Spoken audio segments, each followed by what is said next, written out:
రోజు బాలకృష్ణ గారి డాకు మహారాజ్ సినిమా అయితే రిలీజ్ అయిపోయింది. ఈ సినిమా ఎలాగుందో రివ్యూ తెలుసుకుందాం. తెలుసుకునే ముందు నేనైతే ఈ సినిమాకి 335 రూపాయల టికెట్ కాస్ట్ అయితే పెట్టాను. నేను పెట్టిన టికెట్ కాస్ట్ నాకు ఎంత ఎంటర్టైన్మెంట్ గిట్టుబాటు అనేది వీడియో ఆఖరిలో చెప్తాను. డాకు మహారాజ్ ఈ సినిమాకి డైరెక్టర్ బాబీ గారు.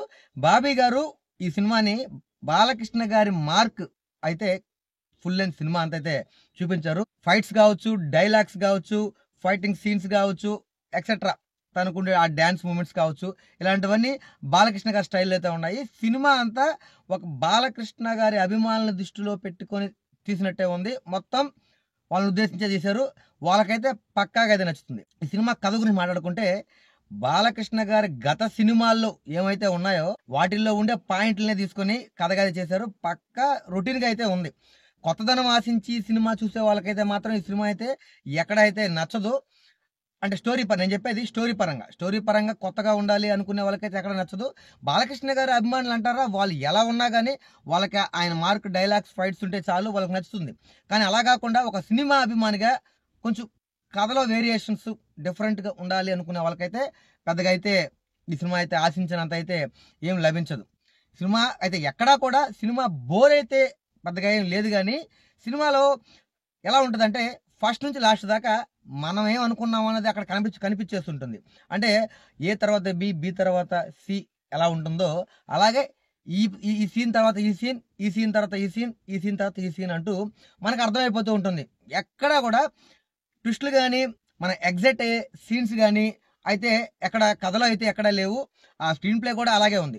ఫస్ట్ హాఫ్ అంతా ఒక పాపను రక్షించడానికి ఒక ఇంటికి వెళ్తాడు. ఇదే సీను, ఇదే సబ్జెక్ట్ అయితే వీరా సినిమా ఉంది కదా, రవితేజ గారి వీరా సినిమా కావచ్చు, అంతెందుకు మన భగత్ సింగ్ కేసరి సినిమాలో కూడా ఇదే కాన్సెప్ట్ అనుకోండి, ఇదే సబ్జెక్ట్లో సినిమా ఉంటుంది. సెకండ్ హాఫ్ తీసుకుంటే ఒక ప్రాంతాన్ని కొంతమంది పీడిస్తుంటారు. హీరో అక్కడికి వెళ్ళి తన హీరోయిజం చూపించి వాళ్ళని కాపాడతాడు. ఆ ఏ విధంగా ఇంజనీర్ కాస్త డాకు మహారాజ్గా అయ్యాడు అనేది సెకండ్ హాఫ్లో అయితే చూపించారు. ఓవరాల్గా చూసుకుంటే సినిమా అయితే మాత్రం రొటీన్ ఫార్ములాతో నింపేశారు. సినిమా ఎక్కడ కొత్తదనం అంటూ ఏం లేదు. సినిమాలో ఏమైనా కామెడీ, ఎంటర్టైన్మెంట్ బేస్గా కామెడీ పరంగా చూసుకుంటే కామెడీ కూడా పెద్దగా అయితే సినిమా అంతా సిరీస్ మోడ్లోనే నడుస్తుంటుంది. ఇది ఓన్లీ బాలకృష్ణ గారి వన్ మ్యాన్ షో. బాలకృష్ణ గారి అభిమానుల కోసమే చెప్పచ్చు. మనకి కథలో వేరియేషన్ కోసం కావచ్చు, మంచి ఎనర్జెటిక్ ఎంటర్టైన్మెంట్ కావాలి అని ఆశించడం న్యూట్రల్ సినిమా అభిమానులకైతే మాత్రం సినిమా అంతగా అయితే ఆశించినంతగా అయితే మెప్పించలేదు. సినిమాలో ప్లస్ పాయింట్స్గా చెప్పుకునేటివి ఏమైనా ఉన్నాయి అంటే సినిమాలో బ్యాక్గ్రౌండ్ మ్యూజిక్ అయితే చెప్పుకోవాలి. ఎక్సలెంట్గా ఉందని చెప్పచ్చు. బాలకృష్ణ గారు కనిపించే ప్రతి సీన్లో గూస్ బంప్స్ వచ్చే మ్యూజిక్ అయితే తమన్ గారు అయితే ఇచ్చారు. పాటలు అయితే ఒక పాట, 1-2 పాటలు అలా ఉన్నాయి. కానీ పాటల కంటే కూడా బ్యాక్గ్రౌండ్ మ్యూజిక్ అయితే మాత్రం చాలా బాగుంది.